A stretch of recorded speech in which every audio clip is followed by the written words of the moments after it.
So right where that corner post is at is right about where the ground blind road sat back in the day. My ex-husband and I cleared this sendero going east, and we cleared it back going south right there.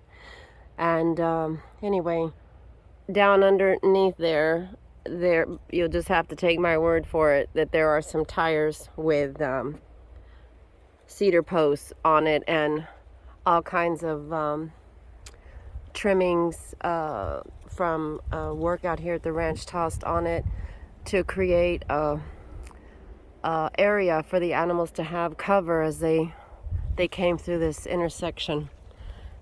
This was probably implemented in about 2011. If I go back through several external hard drives, I can probably find the original cell phone pictures. But again, the first animals that used it came through the corner over there and traversed skirted the fence line. And the first tracks I saw utilizing it were raccoon.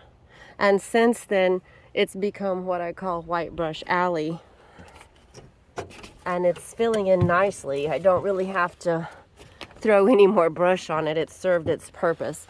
I also created a second one up towards the main road with the same intent for the animals to have cover crossing the highway, coming and going into the property. And I've not really monitored that one as much as I have this, but I'd like to think that it's helped.